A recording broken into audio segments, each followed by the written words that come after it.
Welcome back, students. Now we will again discuss about class 8 history chapter 2, how company establish power from trade to territory. Previously we already discussed about how British expand their intention from trade to territory with their sole purpose, which was earn more and more profit from India. And now let's discuss about how company expand their rule in India. So let's start it. Between the expansion of company rule between 1757 and 1857. अब एक चीज याद रखेंगे, these two dates are very important. 2 years are were very important in history.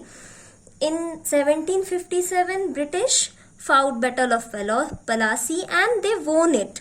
वो इसको जीत गए थे, जिसकी वजह से क्या हुआ, उनके हौसलों में उनके हौसले बढ़ गए, उनको और इंकरेजमेंट मिला, जिससे वो इंडिया में अपने रूल को और एक्सपेंड कर सके. And again the 1857 which was the year in which the first war of independence took place in India. So both year are very important for Indian history. So about 1857 we will discuss in next chapter and next videos. So let's discuss the East India Company annexed many Indian state. अब क्या था कि हमने पिछले videos में already देखा और पढ़ा भी कि कैसे बैटल ऑफ पलासी को ब्रिटिशर्स जीत जाते हैं by the bribing of Mir Jafar को घूस देकर, जिससे वो बैटल में पार्टिसिपेट नहीं करता है और सिराजुद्दौला हार जाते हैं. और similarly after the battle of Buxar क्या था, मीर कासिम और शाह आलम टू दोनों मिलकर लड़ते हैं, लेकिन वो हार जाते हैं. और हारने के बाद शाह आलम टू को क्या करना पड़ता है, बंगाल में कंपनी को दीवानी राइट्स देने पड़ते हैं, जिससे कंपनी ऑफिशियल्स अपने आप को बंगाल में नवाब घोषित कर देते हैं. तो अब देखते हैं कि अब यहाँ पे कंपनी ने दिमाग लगाया. यानी हम लोग ये तो जानते हैं कि ईस्ट इंडिया कंपनी, ये जो ब्रिटिशियर्स थे, ये अपने आप में बहुत चालाक लोग थे. तो इन्होंने अपना दिमाग लगाया कि जो काम सुई से हो सकता है उसके लिए तलवार की ज़रूरत क्या है. तो यानी इन्होंने सोचा कि हर जगह मिलिट्री लेकर लड़ने से, यानी वॉर करने से, बैटल करने से कोई फ़ायदा होगा नहीं, क्योंकि वो ऑलरेडी इंडिया के पॉलिटिकल कंडीशन को बहुत अच्छे से समझ चुके थे. वो जानते थे कि इंडियन रूलर्स जो हैं वो काफ़ी वीक हो चुके हैं. After the dissolving the Mughal empire पूरी तरह से बिखर चुका है, सेंट्रल में कोई पावरफुल रूलर नहीं है. तो अब in that case they introduce many policy to annexate the Indian state. अब उन्होंने इंडियन स्टेट्स को एनेक्सेट करने, यानी उस पर कब्जा करने में, उसे ब्रिटिश ईस्ट इंडिया कंपनी की टेरिटरी में मिलाने के लिए कई सारे रूल, रेगुलेशन एंड पॉलिसीज़ को इंट्रोड्यूस किया.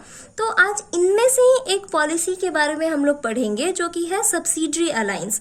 अब क्या था कि बैटल ऑफ बक्सर के बाद क्या हुआ कि बैटल ऑफ बक्सर के बाद this was achieve found various mean. अब battle of Buxar, battle of Plassey, ये दो बहुत इंपॉर्टेंट वॉर थे, जिसको जीतने के बाद उनके हौसले और बढ़ गए. After the battle of Buxar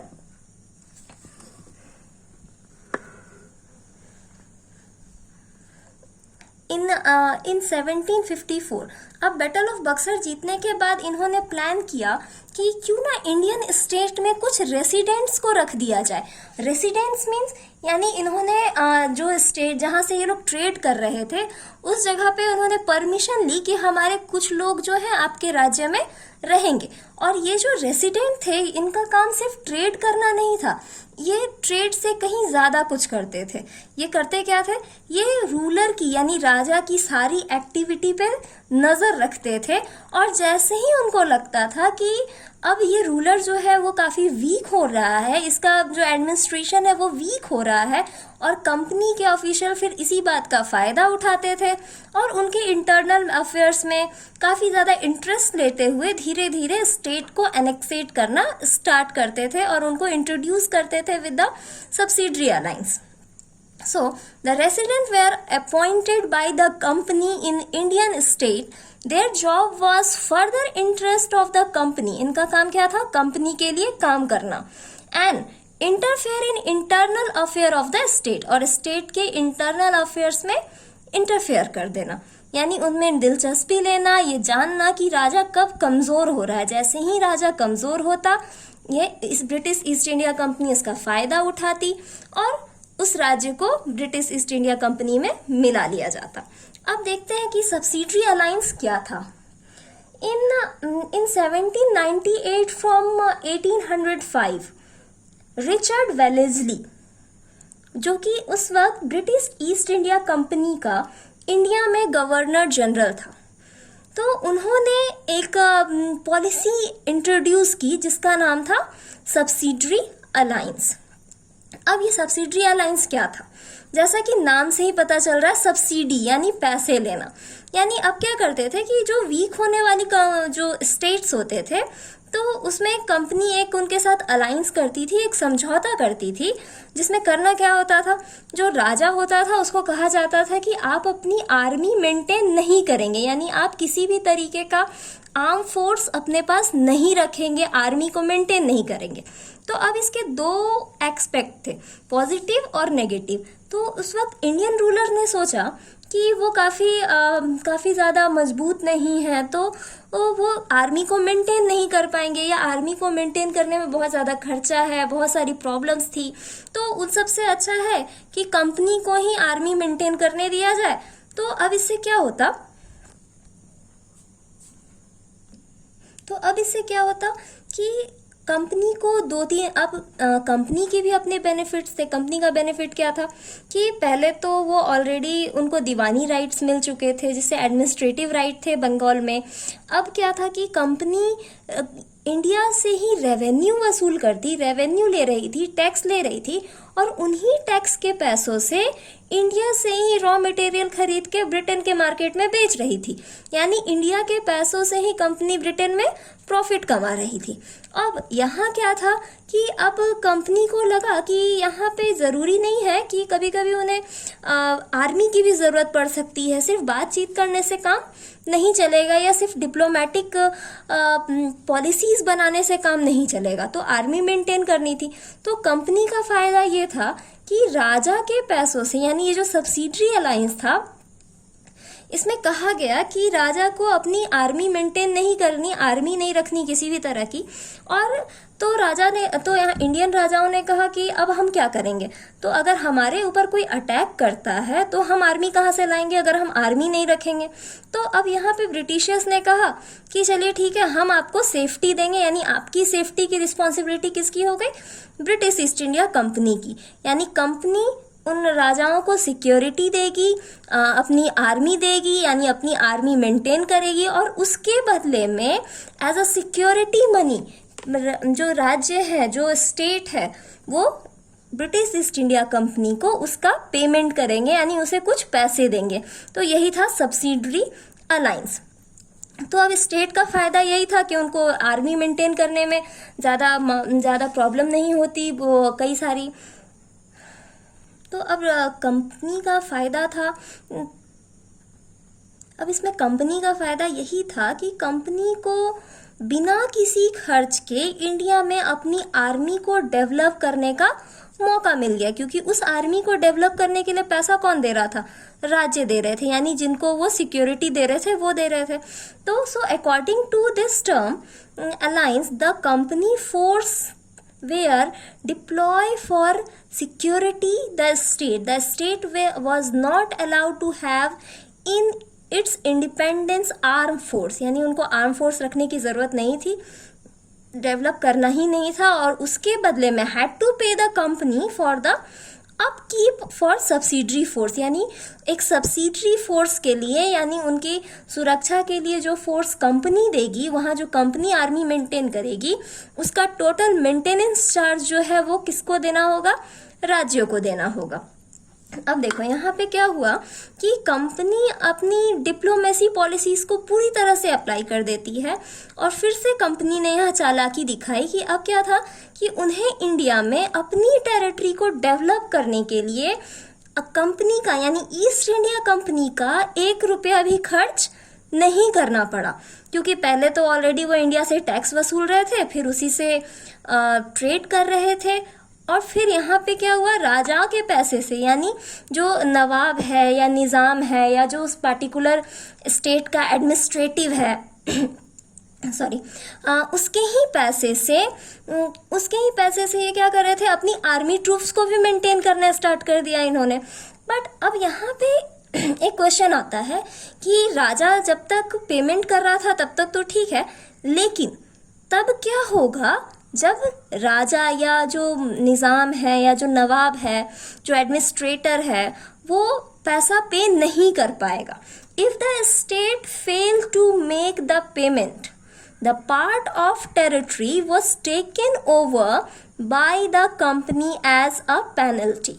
यानी अगर स्टेट कंपनी को पैसा नहीं दे पाती है किसी भी रीजन से, अब क्या था कि उसमें कंपनी के हाथ में, स्टेट के हाथ में कुछ रह नहीं गया, तो अगर क्रॉप फेलियर्स हो गए, टैक्स की वसूली उतनी नहीं हो पाई, सूखा पड़ गया, या किसी भी रीजन से कभी ना कभी वो राजा क्या हो रहा था, वीक हो जाता धीरे धीरे।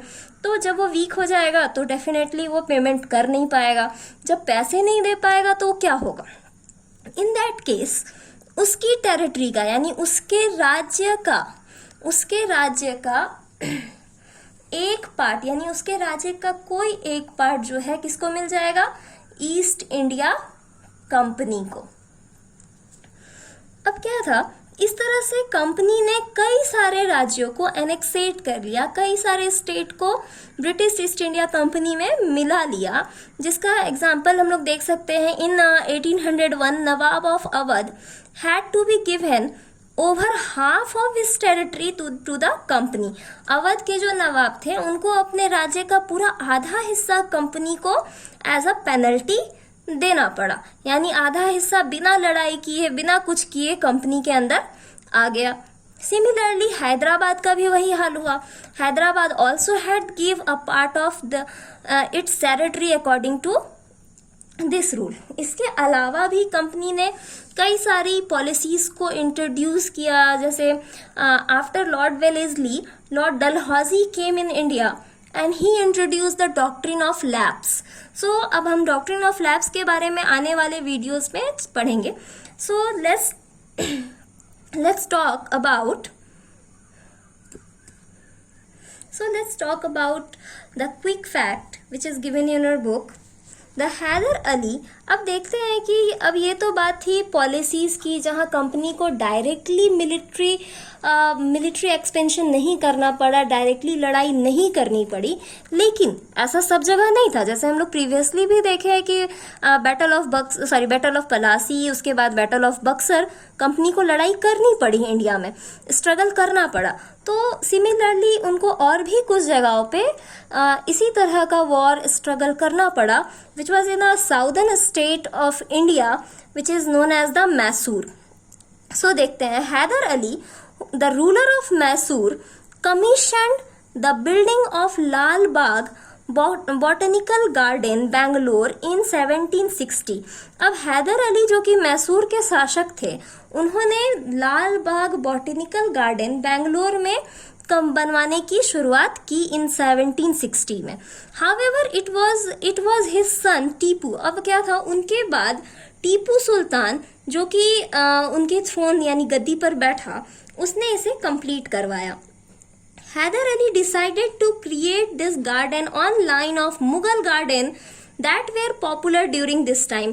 उन्होंने इस गार्डन को बनाने की शुरुआत की थी मुगल गार्डन की जो टेक्निक्स थी या उनकी जो पॉपुलैरिटी थी उससे इंस्पायर होकर। So Tipu Sultan contribute to garden by importing trees plant for several country. अब टीपू सुल्तान जो थे वो काफ़ी मैसूर उस वक्त क्या था कि काफ़ी एक रिच स्टेट था, तो टीपू सुल्तान ने गार्डन में लगने वाले पेड़ों को यानी प्लांट्स और काफ़ी सारी ट्रीज को इंपोर्ट किया दूसरी कंट्रीज से और फिर उसे वहाँ पे लगाया गया।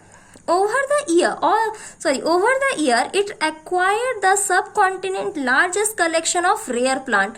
और धीरे धीरे वो एक सब कॉन्टिनेंट का यानी पूरे इंडिया का रेयर स्पेशीज ऑफ प्लांट यानी बहुत मुश्किल से मिलने वाली प्लांट की जो प्रजातियां होती हैं उसका एक गार्डन बन गया ऑन 30 नवंबर 1898। अब क्या था कि 30 नवंबर 1898 में prince Albert Victor laid the foundation stone of the glass house, और उन्होंने वहाँ पे ग्लास हाउस यानी ग्रीन हाउस जो हम लोग ज्योग्राफी में पढ़े थे उसको बनाने की शुरुआत की, which was modelled on London Crystal Palace, और जिसका मॉडल लिया गया किससे, लंदन क्रिस्टल पैलेस से। It was build by James Carman and then the superintendent of Lal Bagh. तो ये जो तुम्हारा ग्लास हाउस था इसको बिल्ड करने की रिस्पॉन्सिबिलिटी पहले तो जेम्स कैमरॉन को दी गई और उसके बाद फिर इसे सुपरिटेंडेंट लाल बाग के सुपरिटेंडेंट ने इसे बनवाया।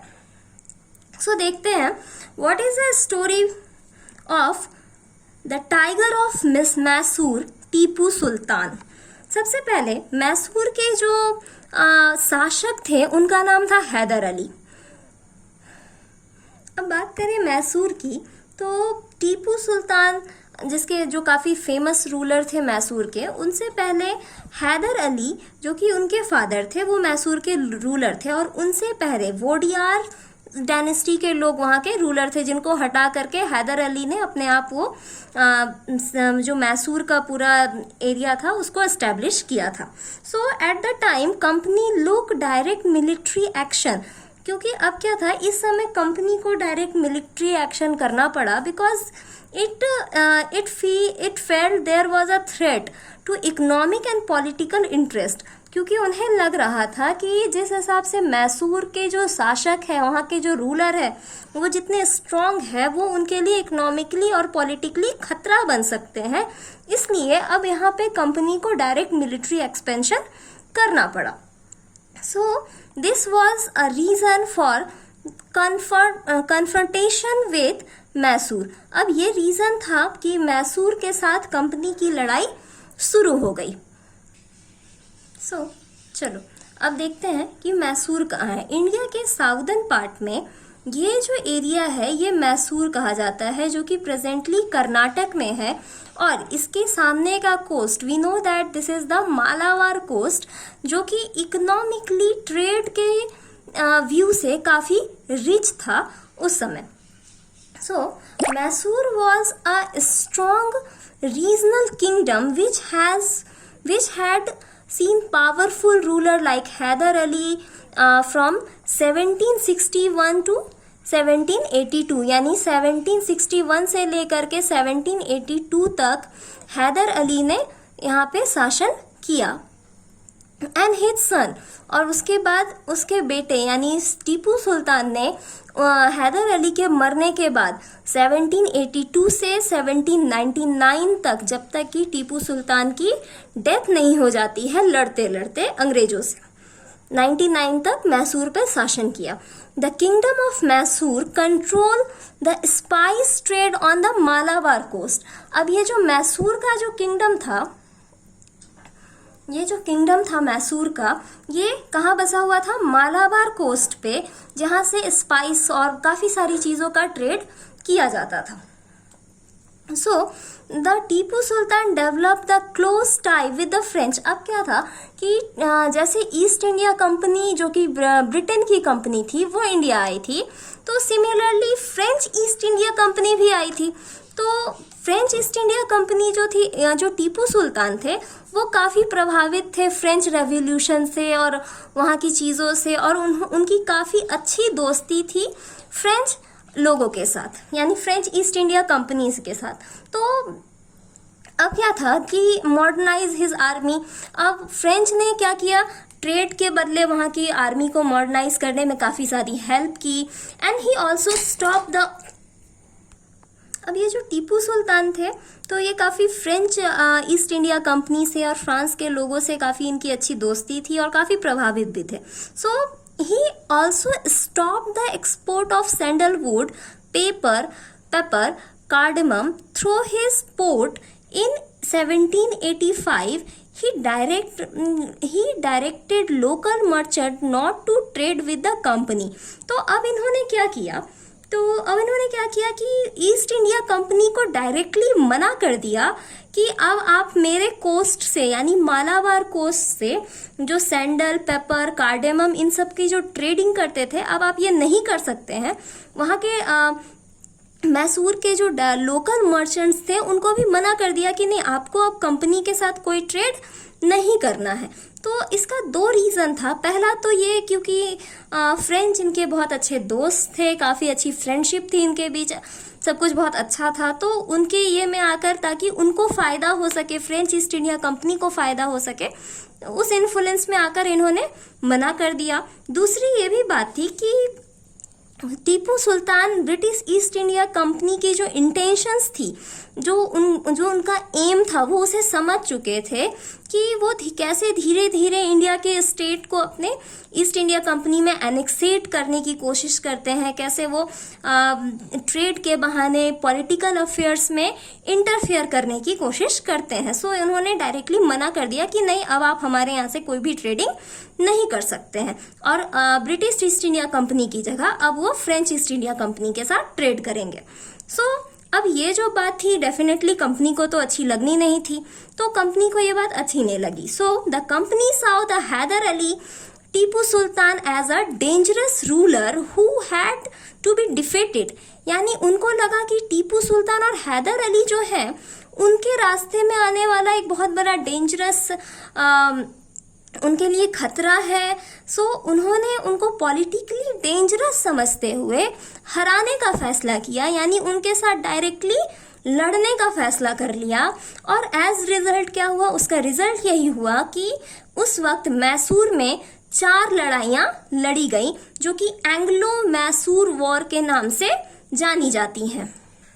सो देखते हैं कौन कौन सी वॉर थी। फर्स्ट एंग्लो मैसूर वॉर लड़ी गई 1767 से 69 तक, यानी ये कब लड़ी गई, at the time of Haider Ali, जब मैसूर के राजा थे हैदर अली।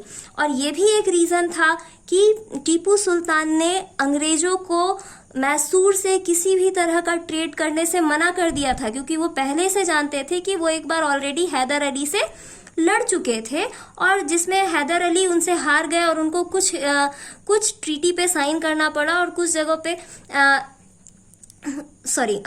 हैदर अली नहीं हारे थे बेटा, यहाँ पे क्या हुआ कि ब्रिटिश हार गए, और फिर उन्होंने कहा कि चलो ठीक है, तुम आप अपनी देखिए, हम अपनी देखते हैं, हम यहाँ सिर्फ ट्रेड करेंगे और कुछ नहीं करेंगे, आप अपना एडमिनिस्ट्रेशन संभालिए।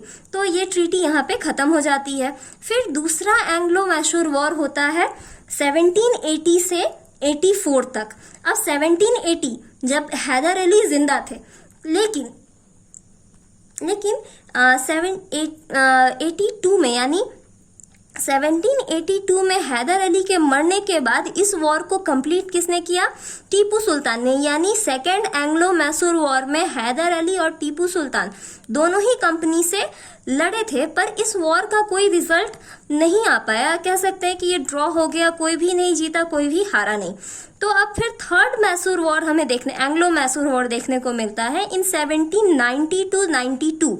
इस वॉर में क्या था कि अब हम देखते हैं कि जो पहला एंग्लो मैसूर वॉर था वो हैदर अली की जो सेना थी वो जीत जाती है। तो वो कैसे जीत जाती है, क्योंकि यहाँ पे फर्स्ट मैसूर वॉर में और सेकेंड एंग्लो मैसूर वॉर में जो हैदर अली और टीपू सुल्तान की जो सेना थी उसे फ्रेंच सेना ने, यानी फ्रेंच आर्मी ने काफ़ी सपोर्ट दिया था, जिससे वो जीत गए थे।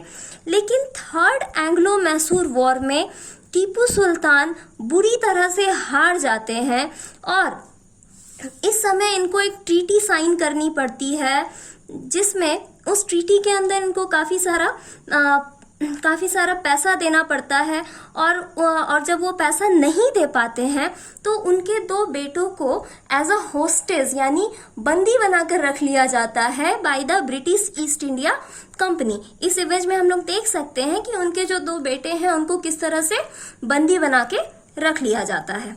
देख ओके, सो अब देखते हैं 4th एंग्लो मैसूर वॉर हुआ 1799 में, जिसको ये काफ़ी फेमस बैटल था, जो कि बैटल ऑफ सेरिंगापट्टनम भी सेरिंगपट्टनम के नाम से भी जाना जाता है, जो कि उस वक्त सेरिंगापट्टनम जो था वो कैपिटल था मैसूर का। सो इट फाउट इन 1799, जिसमें लड़ते हुए टीपू सुल्तान की डेथ हो जाती है, और Tipu Sultan was killed defending his capital, यानी अपने राजधानी की कैपिटल की रक्षा करते हुए टीपू सुल्तान मारे जाते हैं, और finally company get victory on Mysore. और इसके बाद क्या होता है, जब कंपनी को विक्ट्री मिल जाती है, मैसूर भी कंपनी के अंदर आ जाता है, और तब क्या था कि यहाँ के जो फॉर्मर रूलिंग डायनेस्टी थी, यानी जो इससे पहले थी, पहले भी बता चुके हैं कि हैदर अली से पहले वोडियार्स जो थे वो मैसूर पर शासन करते थे।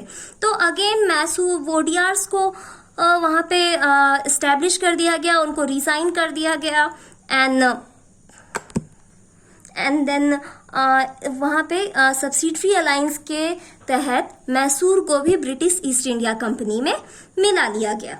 अब देखते हैं कि पहले जो 2 बैटल थे ऑलमोस्ट टीपू सुल्तान की सेना जो थी वो जीत गई थी। पहली बैटल को हैदर अली ने जीत लिया, दूसरी बैटल भी ऑलमोस्ट ड्रॉ रही, कोई जीता नहीं हारा नहीं। लेकिन ऐसा क्या हुआ कि जो थर्ड बैटल था ये बुरी तरह से हार गए। तो इसका रीजन था कि इस समय ब्रिटिश को हमारे ही लोगों का सपोर्ट मिला, यानी in this time British get support from the Marathas और हैदराबाद के निजाम। तो हम लोग आगे देखेंगे कि किस तरह से मराठास ने तो सपोर्ट तो कर दिया, लेकिन बाद में यही British east India company Marathas को भी हरा देती है और उनके राज्य को भी एनेक्सेट कर लेती है ब्रिटिश ईस्ट इंडिया कंपनी में। सो ये हम लोग फर्दर वीडियोज में देखेंगे। So let's see the quick fact. It said that the Tipu Sultan was hunting in the forest with a French friend. He came face to face a tiger. His gun did not work and his danger fell on ground.